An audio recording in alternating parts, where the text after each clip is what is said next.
bio here, but I always like to read it for you. He's been in e-commerce for 12 years, helping hundreds of business owners and clients grow their profits. He was talking with me yesterday about someone in real estate whose business he helped grow just very recently, and some interesting ideas using the web. He's met the 10,000-hour rule, having spent 10,000 hours or more getting results in internet marketing to develop his expertise. He believes in working smart, not hard, in leveraging marketing systems. This approach allows a small business owner to generate the wealth needed to live the life he or she desires. Maybe you'll talk about how you've done that. So very specific examples in your own business, as well as some of your client businesses that you can share. We have internet, I assume? Yes, we do. Yes, we do. Okay. Okay. We'll have some of those results. If you need me to come up and get you situated, okay. I'll be here. All right. So let me introduce Clint Evans. Thank you very much. All right. Well, yeah, what I like to do to start out is to get everybody involved and get a little idea of where you're at. Is just have each of you stand up and give your 30-second elevator pitch about what you do, or when you're talking to other people, how do you present yourself, so we can get an idea and tweak that at the start. Is that all? I wanted you to mention your why you're videotaping this to make snippets for.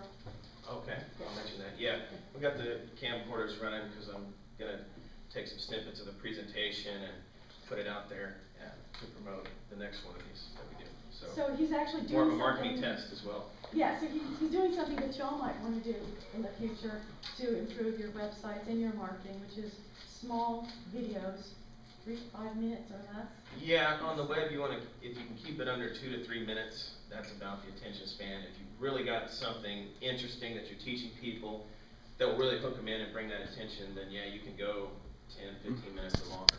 Of course, YouTube's got a 15-minute time limit, so you have to break it up into parts after that. But there's some really cool insights on YouTube as well, where you can see where people are exiting your video. If you're losing them, you can add some what's called annotations in there to do call-outs. So we won't talk a whole lot about video today, but it is something you want to be aware of, and it's got great leverage because you do the video once, you get your message right, and then it can keep working for you for a year, 2 years, or longer, as people are seeing. So you want to start over here or over here?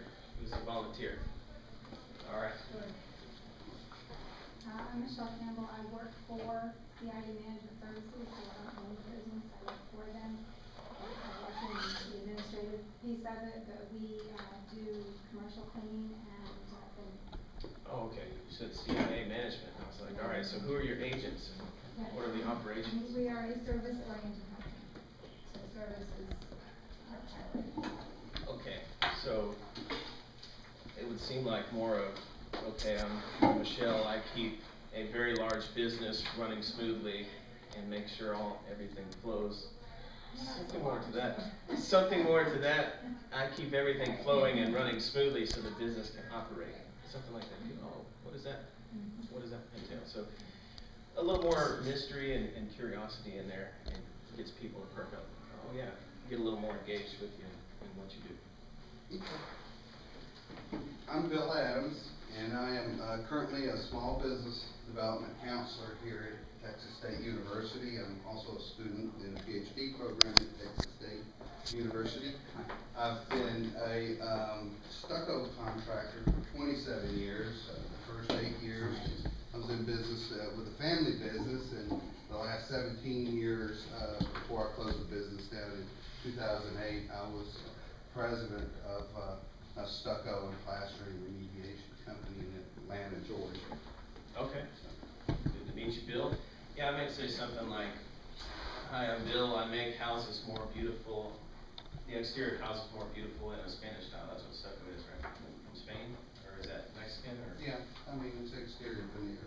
Gotcha. I like that stuff. Hi, I am Ordinal, and I'm not business owner, but I am helping them. We run a small restaurant, Thai sushi for Swansea, and we want to learn the technique, how to through, marketing, stuff like that. I got you. Yeah, email and text campaigns can be a great way to go for you. Potentially daily deal sites like Groupon. I don't know if you've investigated those options, but that could be a great way to. We have used, constant contact. Okay. But we don't know how to use it efficiently. I got you. Okay, we'll certainly talk about that. Hi, my name is Waldo Martinez, and my business is architectural glass metal design. We do custom interior glass for architectural projects, and I'd like to harness our marketing efforts online. Okay. So yeah, you guys do stained glass and custom stuff, or not so much? Mostly back painted ceramic glass, custom glass, logos. Okay. That's pretty cool. Hi, I am Melissa Powell, and I work for a CPA, and I do administrative work during the day, and also I'm with a nonprofit organization, Heroes Night Out, and we depend on sponsorship and donations and a lot of our advertising and outreach is through the internet, so open to kind of work both aspects. Okay. I'm Do sorry, you what did guys you have? say the name was, the name of the organization? Heroes Night Out? Heroes Night Out. And it was Stephanie? Melissa. Melissa, okay. So yeah, on the Heroes Night Out especially, do you guys have, like the Red Cross has, text 9099 whatever to donate? Okay, that's something you guys could probably do. What exactly does the Heroes?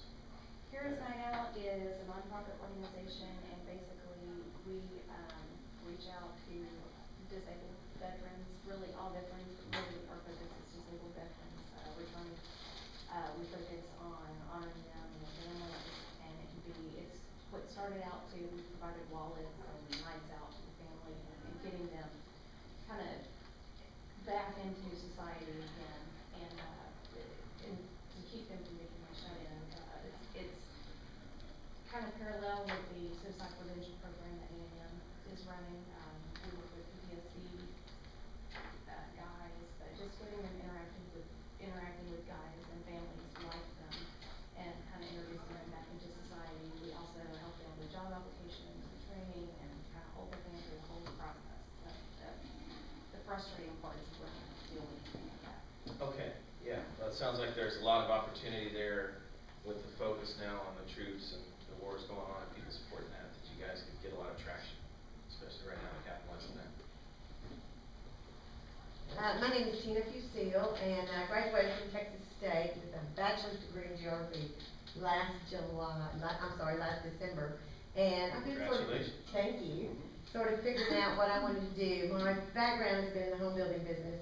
I was vice president of a home building company, small home building company for about 15 years, and we sold the company, and I've done real estate, and I'm looking at opening my own brokerage firm. Okay. Real estate. My name is Veronica Cervantes. I do product marketing for a large technology company out of San Antonio called Rackspace. And I started my own marketing consulting firm on the side. It's been around for about a year. So I traditionally do advertising and public relations, but I have clients who want me to start integrating email marketing. Okay. And I'm just not familiar with a lot of online marketing techniques, so kind of learn. Gotcha. All right, Veronica. We will certainly get into some of those things. So I guess we'll go ahead and get into the day. Get to the question, please. They did. All right. Yeah, we talked a little bit about what I've been doing over the last 10 years, working with sales copy and marketing techniques, and assuming our internet works at the end, I'll show you some of the campaigns we just did, some of the open rates, and tell you what you can expect and what's going on in the industry. So, I know Veronica mentioned it, that there's a lot of big changes going on the internet all the time. It moves very fast, but some of the basic fundamentals will always be there.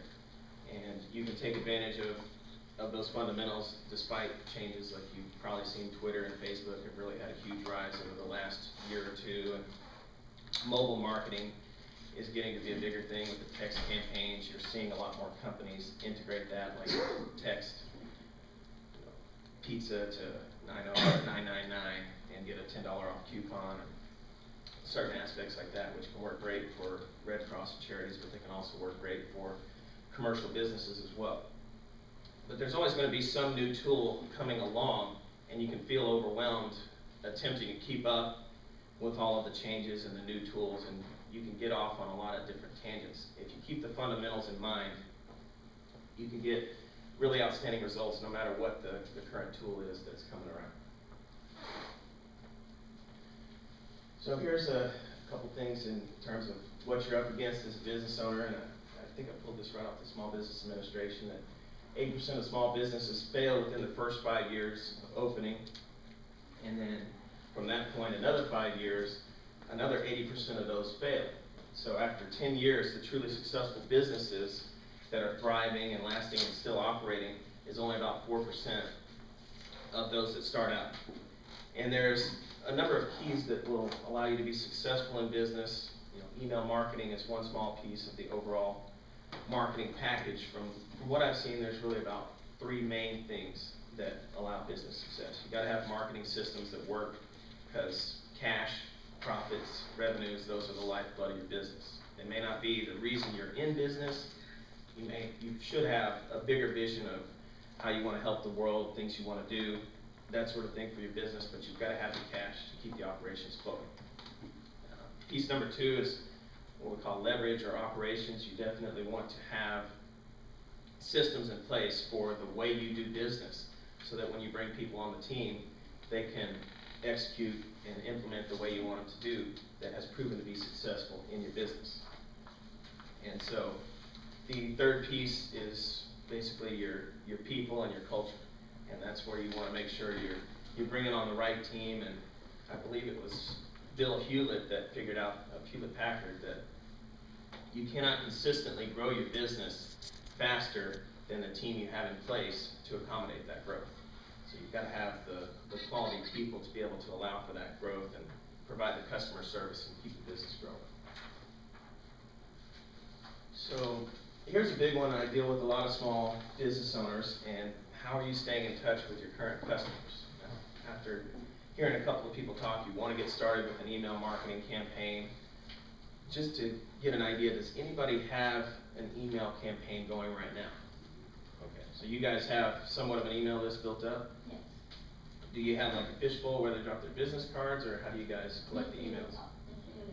Fill it out on paper. Okay. So your person at the cash register asked them, fill out this form to get out special discounts, or what? Yes, like we have put in the receipt, and then they fill out, and we say you get 10% off. Oh, okay. So you do give them some kind of deal. That's good. Give them an incentive. Give them a reason to be on your list. That's a big thing we're going to talk about. You got to give them a compelling reason, because people get so many emails. How many of you guys have an email account where you get over 100 emails a day? Quite a few. I get about 300 or 400. So there's a lot of spam. You get the Canadian pharmacy, the Nigerian prince that needs your help, and probably get Viagra even though you're ladies. So it's like, who knows what's going on or how you got on these lists, but there's a lot of that going on. So people are a bit jaded on that aspect. So you've got to give them a good, compelling reason to join your list and provide them good value. Each business is going to be a little bit different. The restaurant business, it's great to offer like a 2-for-1 special. Come in between noon and 2 and you can get 2 dinners for the price of 1, or 10% off. The Heroes Project would be more of an emotional appeal. Maybe you tell a story of a specific veteran that just came back and how his story has affected his family, and get people engaged and involved with that and want to be a part of finding out more and helping out with that. Does anybody do any direct mail? Just through snail mail. Okay. It can still be very effective. It's definitely a bit tougher these days, but it's actually, the pendulum is swinging back around, because a lot of you said you got over 100 emails a day, and I don't know about your mailbox, but I only usually get about 4 or 5 pieces of mail a day. So it should certainly be in your marketing mix, because with the less messages coming through that medium, you have a better chance to stand out and get their attention. And then of course email is still effective. You may have seen some things in email marketing is dead, and it's certainly not. It's tougher now than it was, but there are still effective ways to get your message across and be seen. A couple of the email systems that I have had experience with, I know Anna mentioned Constant Contact. FC has hers in Constant Contact still, correct? And I was just using iContact, which is another one that's very affordable. Aweber is affordable as well. A lot of the systems now are going toward a subscriber model. So basically what you have is you're going to pay by the number of subscribers. Back 5 or 10 years ago, you could have an email list of 50,000, 100,000. You'd pay $20 or $30 a month without a problem. But now it's gone more toward they really want it to be opt-in, make sure people want to be on your list. So they're charging different tiers. The more emails they have to send, they say it's more strain on their servers. Who knows for sure? But basically, most of these places now have a limit, like up to 2,500 will be $20 to $30. You know, up to 5,000 subscribers would be the next level, and then usually 20,000, 50,000 on up. So they have different tiered pricing, a little bit like your cable providers. If you want just the basic package, you'll pay $30 a month. If you want some movie channels, and if you want the full package, you pay a little bit more. There are 3 must-have pieces to any email system, and those are you've got to bring the leads in somehow. So usually that's some sort of web form that you're either collecting their emails on a piece of paper, or you've got a website with a form on there where they fill out their name and their email address usually, and then they hit submit. And that's what these systems do. They create a form for you that's easy, so you can just paste their code in there, and the form works in the background without you having to do any nagging coding or anything like that. So you've got that upfront form, and then the second piece is that processing code, which when someone enters their information, that piece of code leaps into action and says, okay, I've got to do something. So it grabs that information, and then it puts it into your third piece, which is your database. So it's like, okay, I've got to take this information, I've got to drop it in a database, so that when you go to actually send an email, the way it works, and what's cool about it, is that the email will look personal based on these systems. So you'll send out an email that maybe you've got a list of 978 people. You send out an email, and what the system will do in the background is it will go into your database and it'll pull name 1, and it'll send an email individually. Then it'll pull name 2, and it'll send that email. So it doesn't look, you've all probably gotten those bulk emails that says 2 and it's got like 100 names on it. It looks very unprofessional. You don't want to do that. And these systems have that all worked out. So they send it basically like it's one at a time, but you have the leverage that you don't have to go in there and send it one at a time. And so these pieces work very well together. I use Aweber myself in my own business because that's what I started with, and I definitely recommend you do a little research in the systems. If you want to look at Constant Contact, Aweber, iContact is another pretty good one that are very affordable, and figure out exactly which one you want to use, because it's difficult. It's not impossible, but transitioning, you will lose a number of subscribers because of the CAN-SPAM laws and the opt-in if you have to move your list from one provider to another. Have you heard anything about MailChimp? I've heard a lot of small businesses using MailChimp. That's the one that's free, isn't it? Or at least they have a free level? They have a free level, and then as you go up, it's tiered. I've heard a little bit about it. I will definitely say stay away from free, because if they're offering it free, they're going to put their ads in the bottom of your emails, which looks unprofessional. And for $20 to $50 a month, which is probably where most of you guys will be until you build a really sizable list if you get to that level, it just looks so much more professional and affordable to pay the $20 to $50 a month and do it that way. One thing I'll say too is you want to stick with an email provider that solely focuses on email, because there's a lot of moving parts. The IPs out there like Yahoo, Gmail, AOL, these guys are very strict. They've got very strict spam filters. So maintaining a high deliverability level is very important. It's very technical, and it's very difficult. So somebody that focuses only on email is up with all the CAN-SPAM laws and making sure they're whitelisted so that your mails actually get delivered to people's inbox and not get bounced out because your IP address or the server that they're sending from has been blacklisted. And here's a piece that added in about, don't get offended. I get a number of unsubscribes with every email send out. You never know where people are in their lives at that stage. Maybe you send on a Tuesday, they're having a bad day, the wife left them, they got fired. Who knows what happened in their lives, but unsubscribes are natural, and it's actually good with the way the tiered systems work, because if they don't want to be on your list anymore, get them off your list so you don't get bumped up to the higher pricing level. That way you're only communicating with people who want to hear your messages and who are interested in what you have to say, which is what it's all about anyway. Because people may talk about, oh, I've got a 10,000 email list, 50,000 email list, but what I really look at as being important is how many people actually open your emails every time you send. Because if you got 50,000 people but nobody's opening and paying attention to what you say, do you really have that many people on your list or not? Or is it important? It's the whole thing, if the tree falls in the forest and there's no one there to hear it, does it make a sound? Or does it even matter? There are sometimes emails that you send email to that they're undeliverable to that email address. Yes. So if they're undeliverable for a period of time, should you just remove them from your list, or do you have a rule about that? Here's what I do. There's what's called a soft bounce and a hard bounce. And the hard bounce is where the email address has been closed out or abandoned. So most email systems I've used, they don't differentiate between the two.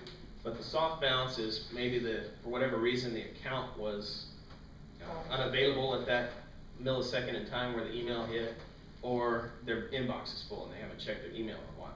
So sometimes people will go in and delete messages, clean those out so that your messages will get through. I'll usually send about 3. So I send one, it bounces, okay. In all of these systems, and I can show that once we get into the demonstration at the end, you can segment your list to those that were undeliverable and then those that didn't open your message. So you can resend to those people and see if you can catch them again. Maybe your email just went past their stream, like if they got 100 emails you sent in the morning, they didn't check it till 8 at night, yours was already down on the bottom of the page or the second page of their emails, they just didn't see it. So that's a really cool feature where you can assure that the people who have opened your email and seen what you're doing, you're not sending them the same message, but you're also not creating a whole lot of extra work for yourself, because you can send to the people that didn't see your email or didn't open it. So that's another cool piece that pretty much all these systems have. And so one of the beautiful things about having a website working for you, having an email marketing campaign, is it can work 24/7. You know, some people might check their email at 10 at night or midnight or later if they're night owls. So you don't always have to be working in direct communication, and you can still be communicating with your customers and subscribers and potentially making sales depending on what your business is, if you do e-commerce or take sales payments directly over the internet. You can program in what's called an autoresponder, and this is basically a series of messages. So what you can do is you can set up your email list to, we'll just use the restaurant example. Say you want to bring in new subscribers to a VIP club. You're setting a VIP club. And so maybe your first message would be get 80% off when you bring in the family for your first meal on the first Tuesday of the month. And then you could have a second message that say, if you've taken advantage of the family discount, you'll probably like, these are the favorite desserts on our menu that will give you 20% off during these times. And you can set up a series of 10, 20, or 30 emails that have a predetermined message that you want subscribers to see, taking them on a path that you want them to go. And if you've got more of a consulting business, you might want to introduce them to your service. And then here's what I did for this business. Give 2 or 3 examples so they can see some proof and see some results and get more engaged. Like, okay, I see what Veronica's doing now. I like what she's doing. I need to talk with her or schedule a meeting. And the cool thing is you can also schedule these to go out whenever you want. Like on an autoresponder, you can say day 0, which means when someone first signs up, they'll instantly get the first welcome message that you sent to them.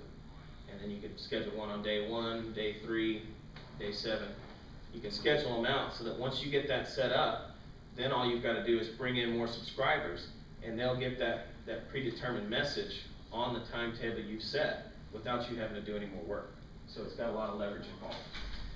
And of course, it should be pretty obvious how it will help your sales by you setting up and doing the work once, you've tested a system that works, and it'll keep working for you over and over and making sales. You'll have people contact you, and I get this quite a lot, like, hey, I got your email, and I'm like, oh, okay, which email was that? And then they'll go into it a little bit more, because you set it up and you have no idea at what part of the chain they're in, but you do know they're getting effective communications from you. Is it expensive? It's included in your package. Whatever level you're at, like $20 to $50 a month range, autoresponders are just part of the system that you're paying for. So you don't have to pay any extra per message in most systems. If you've got under your subscriber limit, you can send unlimited emails. There's a couple of systems where they do it a little bit differently, where it's based on the number of emails you send per month. So that's something to look into when you're doing your initial research on which system you're going to choose to work with. Database we talked about a little bit. The setup is going to be pretty easy. That's what you're paying for. They've set up the system already. So you don't have to do any of that coding or worry about going into real technical stuff. That's why you paid for the system. They handle all of that. Again, the database is just where all of your subscribers' information are stored that it's going to pull from whenever you're sending emails. And you can certainly search through there. If you got somebody that's called you and you can't find them, or you don't know what their information is, you can go into your system and search them out, find their name and email. Oh, okay, yeah, I see you in here. And you can see what communications you've sent. Again, how do you build one? It's already built for you. The biggest thing that FC hit on is going to be your database management. You want to make sure to keep your list clean. Just because, again, when you have 2,000 or 3,000 subscribers, you want to make sure your messages are getting delivered, who's opening it, who's bouncing, and separate out those ones that are undeliverable. Hit them with one or two more messages, and then those that are still deliverable, just delete them off your list.